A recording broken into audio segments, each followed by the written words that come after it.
meeste ühepaadi C-finaalsõit. Alates esimeselt veelt Ali Ibrahim Egiptusest, Oscar Vasquez Tšiilist, kolmandal veel Patrick Loliger Mehhikost, neljandal hollandlane Sjord Hamburger, viiendal meie Andrei Jämse ja kuuendal brasiillane Anderson Notsetti. Tere hommikust sullegi, Mihkel, Tallinnasse. Hommikust. Paistab, et täna sõidetakse tõesti lausa ideaalsetes oludes, sest tuult praktiliselt ei ole või siis hästi õrnalt kusagilt küljelt ta puhub ja eks seda on ka telepildist näha, et vesi on suhteliselt sile. Tundub tõesti, et Sõudekanalil on täna ideaalsed sõudmise tingimused ja kui siin eile oli veel tegemist äikese tormiga, siis esimest korda võib öelda, et paistab päike.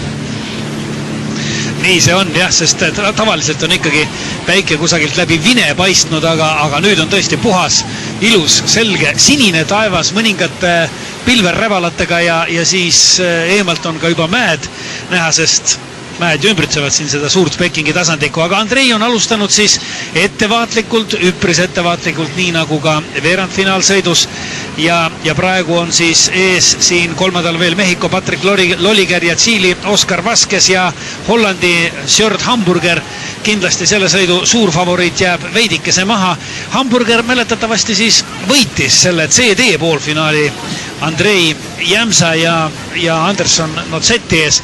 Muidugi oli Hamburger üksjagu pettunud, et ta üldse nii kaugele langes ja ütles muidugi, et ega ta ikkagi tunneb ennast paremana kui CD finaali mehega, et CD poolfinaali mehega, et ta peaks ikkagi olema midagi paremat, aga eks ta peab siis täna ennast tõestama, sest muud ei ole enam jäänud kui ainult see C-finaal ja see 2.05 pikk hiiglane vaikselt juhtima läheb ka mulluste maailmameistrivõistluste 10. mees. No Hamburgerit on peetud Hollandi sõudmise suureks tulevikulootuseks, aga senimaani, kuigi U23 maailmameistrivõistlustel saavutas ta esikoha, kuid järgnevatel aastatel sükest meeste seas väga teravat läbimurret ei ole olnud ja kindlasti oli üks lootusi, et kas nüüd olümpiaregatil suudetakse või suudab ta korraliku läbimurde teha, aga paraku peab leppima tõesti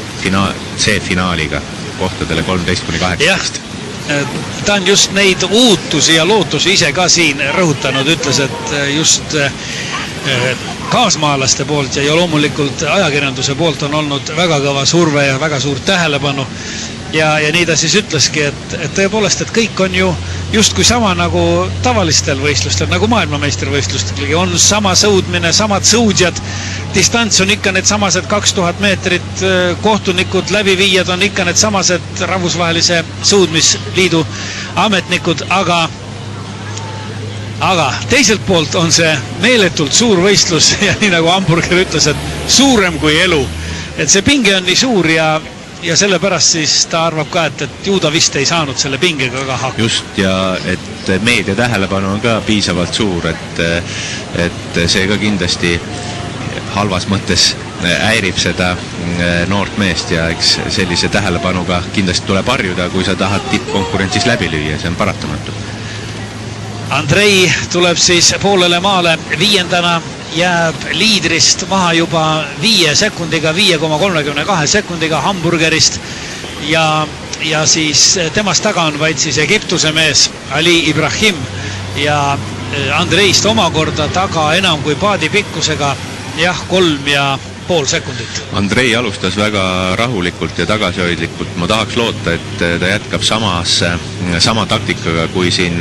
Ja lootusi ise ka siin rõhutanud, ütles, et just kaasmaalaste poolt ja loomulikult ajakirjanduse poolt on olnud väga kõva surve ja väga suurt tähelepanu ja nii ta siis ütleski, et tõepoolest, et kõik on ju justkui sama nagu tavalistel võistlustel, nagu maailmameistrivõistlustel on sama sõudmine, samad sõudjad, distants on ikka need samased 2000 meetrit, kohtunikud, läbiviijad on ikka need samased rahvusvahelise sõudmisliidu ametnikud, aga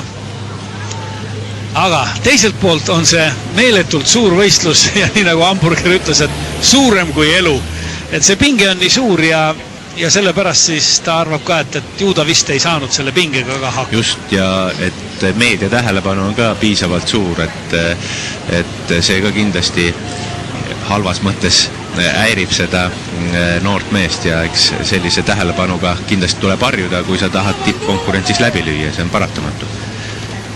Andrei tuleb siis poolele maale viiendana, jääb liidrist maha juba 5 sekundiga, 5,32 sekundiga Hamburgerist ja siis temast taga on vaid siis Egiptuse mees Ali Ibrahim ja Andreist omakorda taga enam kui paadi pikkusega 3,5 sekundit. Andrei alustas väga rahulikult ja tagasihoidlikult. Ma tahaks loota, et ta jätkab sama taktikaga kui siin teises-kolmandas ringis, et võttiski algust rahulikumalt ja üritab tõusvas joones sõita. Kuidas see välja kukub, see on iseasi.